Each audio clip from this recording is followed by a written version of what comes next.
Okay, so to finish this problem up, we're finding the products. We're going to multiply fractions. And remember, when you multiply fractions, you have to multiply the numerators and multiply the denominators. So the denominators we'll do first. So 4 times 4 is 16. And then if we take a look at the numerators, they're conjugates. In other words, we're multiplying two things together that are like binomials. But because they're conjugates, you can just, the middle terms are going to cancel when you FOIL, right? So the best way to do it then is, or the fastest way, is just take a look at it and do the firsts together first. So 3 times 3 would be 9. And then let's multiply the lasts together. Okay, the lasts together is a little harder. Let's look. We want to take a negative 2 times a negative 2, which is negative 4.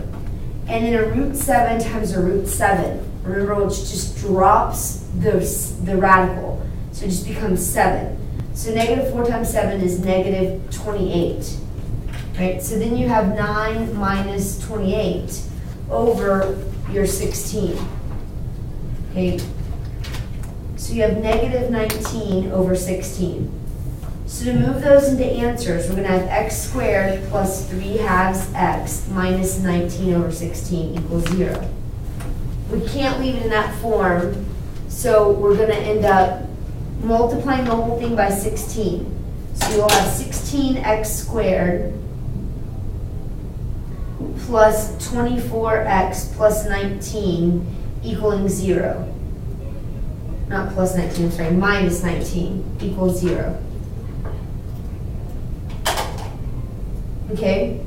All right, so now for number 6. Number 6 is kind of the same type of problem. You're going to take 5 plus or minus 3i over 8. Okay, and you're going to start with this, and you're going to end up, remember, with a quadratic. In other words, these are the answers, and I'm asking you to write a quadratic equation out of it. Okay, so the shortcut or the easy way is to find the sum and the product. So we're going to start with the sum. Remember, this is like 5 plus 3i over 8 and 5 minus 3i over 8. It's two different answers. So we change the signs of both, and remember, you just change the sign of the numerator across the top. So we're going to have negative 5 minus 3i over 8, that's 1, plus, now go to this one, negative 5 plus 3i. Notice I'm changing the sign of the 5 and the 3, and over here I'm changing the sign of the 5 and the 3.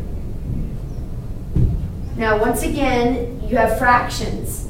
Remember, when you add fractions, you just, if it's common denominator, like for example, maybe 1/8 plus 1/8 is 2/8, you just keep the denominator. So we're going to do the same here, 8 and 8, so the denominator is 8. So now all we're going to have to do now is add the tops. Okay, so the tops, if you look at them, it's like combining like terms. Okay, a negative 3i and a positive 3i cancel, just leaving you with a negative 5 plus negative 5, which is negative 10. So if I reduce that, I get negative 5 over 4. That's my sum. Now we're going to find the product. You take the two same things used for the sum, okay? And we've already changed their signs. And you're going to multiply them together. Okay, when you multiply fractions, remember you multiply the tops and you multiply the bottoms. So the bottom is easy. 8 times 8 is 64. The tops, okay, once again, are binomials. So you can just do firsts and lasts because they're conjugates, okay, and the middle terms are going to cancel. So first would be negative 5 times negative 5, which is 25.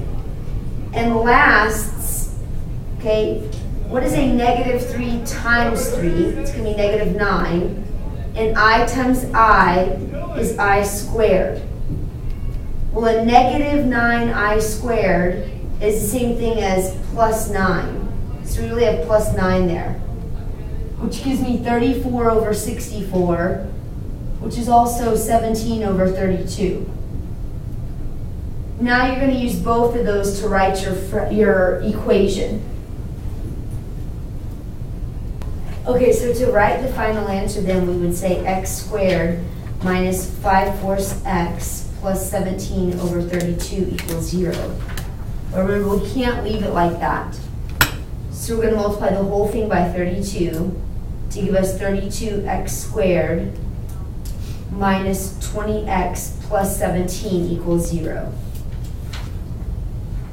So that's the finished product for sum and product.